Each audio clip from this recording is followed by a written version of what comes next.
William I of England, more commonly known as William the Conqueror, was one of the most significant figures in English history. His reign marked the end of Anglo-Saxon rule in England and the beginning of the Norman conquest, an event that would forever change the social, political, and cultural landscape of England. Born in 1028, William became Duke of Normandy in 1035 and eventually ascended to the English throne in 1066 after a victorious campaign at the Battle of Hastings. His conquest was not merely a military success, but also a deeply transformative period for the Anglo-Saxon world. William's legacy is immense. His reign introduced feudalism to England, significantly altered the aristocratic structure, and transformed the English language, law, and administration. As the first Norman king of England, William's conquest set in motion the establishment of a new order, the effects of which are still felt today. William was born in 1028 in Falaise, Normandy, the son of Robert I, Duke of Normandy, and Herleva, a woman of lower social standing.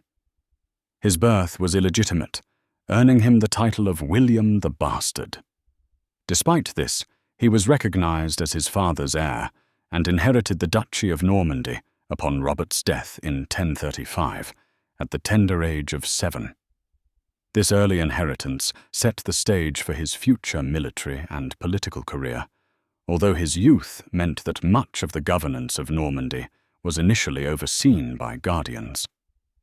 William's youth was fraught with challenges.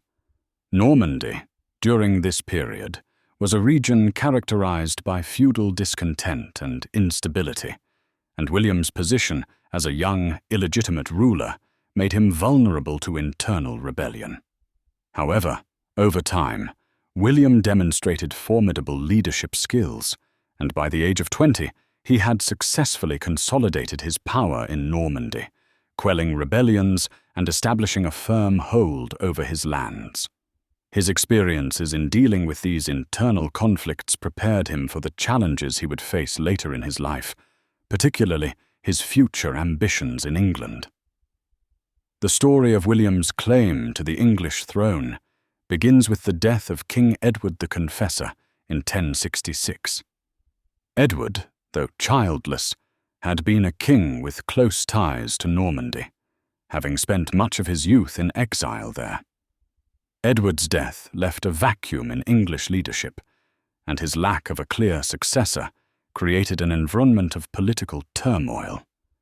There were several contenders for the throne, including Harold Godwinson, the powerful Earl of Wessex, and William, Duke of Normandy. William's claim to the throne was based on several factors. First, he argued that Edward had promised him the throne during a visit to Normandy years earlier. Second, William claimed that Harold Godwinson had sworn an oath of fealty to him, pledging support for William's claim to the throne in exchange for military aid. This oath, according to William, was broken when Harold ascended to the throne after Edward's death. With the backing of the Pope, William's claim gained further legitimacy, and he began preparing for an invasion of England. In contrast, Harold's accession to the throne was not without controversy. Although he had been chosen by the Witenagemot, the Council of Nobles, as the King of England, his claim was contested. Harold's swift coronation in January 1066 came on the heels of the death of his predecessor, and it marked the beginning of a bitter rivalry with William. In the summer of 1066, William gathered a massive invasion force, including knights, archers, and foot soldiers, to sail across the English Channel. His army was well-equipped and highly organized, reflecting the military prowess of the Normans. The invasion began in September 1066, when William landed at Pevensey on the southern coast of England. William's forces were soon met by Harold Godwinson, who had been busy defending England from another threat. The Viking invasion, led by Harald Hardrada of Norway. After defeating Hardrada at the Battle of Stamford Bridge on September the 25th, Harold was forced to march his army south to meet William, who was now in control of much of the southeastern coastline. On October 14th, 1066, the two forces met at the Battle of Hastings. The battle was a pivotal moment in English history, as Harold's army, though seasoned and battle-hardened, was outnumbered and exhausted after weeks of campaigning. The battle itself was hard fought, with both sides using a combination of infantry and cavalry. However, a key turning point came when Harold was struck in the eye by an arrow, and he was later killed. The death of Harold marked the collapse of Anglo-Saxon resistance, and William's forces emerged victorious. William's decisive victory at Hastings was not just a military triumph, but it also sealed his claim to the English throne. Following the Battle of Hastings, William's army advanced on London, and on Christmas Day 1066, he was crowned King of England at Westminster Abbey. His coronation marked the beginning of the Norman rule in England, but his control over the kingdom was far from secure. Although William had been crowned king, the conquest of England was far from complete. Resistance to Norman rule persisted for several years, especially in the north and west of the kingdom.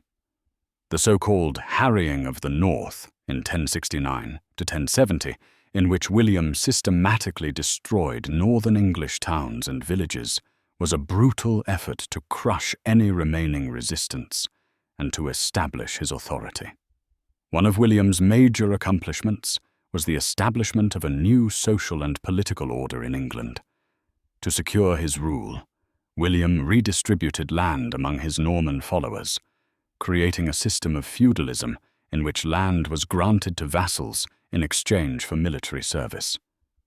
This system replaced the existing Anglo-Saxon landholding structure and fundamentally changed the organization of English society. William also sought to strengthen his control over the kingdom through the construction of castles.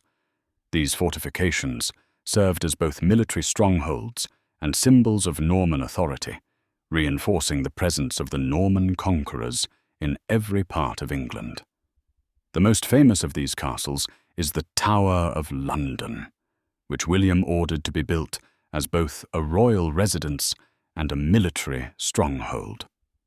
Castles were strategically placed across the kingdom, ensuring that William's rule was visible and tangible, even in remote areas. Additionally, William sought to reorganize the English legal and administrative systems. He relied on a small group of trusted Normans to serve as his advisors and administrators, many of whom had been key figures in the conquest. William's government was highly centralized, and he established a system of taxation and legal courts that were designed to ensure loyalty and control throughout the kingdom. One of William's most lasting legacies is the Domesday Book, a comprehensive survey of England's lands, resources, and population commissioned by William in 1085. The Domesday Book was intended to provide an accurate record of all the landholders in the kingdom, the extent of their land, and the resources they controlled.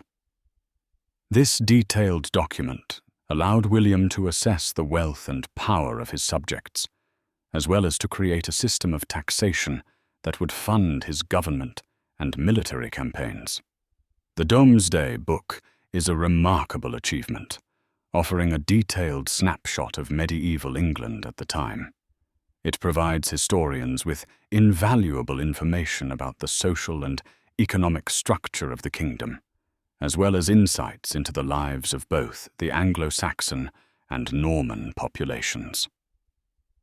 The book's name, Domesday, was derived from the biblical Day of Judgment, reflecting the idea that William's survey was a definitive record, one that could not be appealed. In the final years of his reign, William's health began to decline, and he became more reclusive. He was involved in several military campaigns, including a failed attempt to conquer Wales and a campaign in Scotland. But his strength was fading. In 1087, while returning from a campaign in France, William was severely injured in a horseback riding accident. He died on September the 9th, 1087, at the age of 59. Upon his death, his lands were divided between his two surviving sons, Robert Curthose and William II, with Robert inheriting the Duchy of Normandy and William II becoming the King of England. William's death marked the end of an era, but his legacy as the first Norman King of England would endure. His reign had profoundly transformed England, and the consequences of his conquest would shape the country for generations. William the Conqueror's reign was one of immense transformation for England. The Norman conquest altered the political, social, and cultural landscape of the kingdom. Under his rule, the feudal system was introduced, which reshaped English society, with landholders and peasants becoming bound by a new structure of loyalty and obligation. Norman rule also brought significant changes to the English language, as Norman French became the language of the court, law, and administration, influencing the development of the English language over the centuries.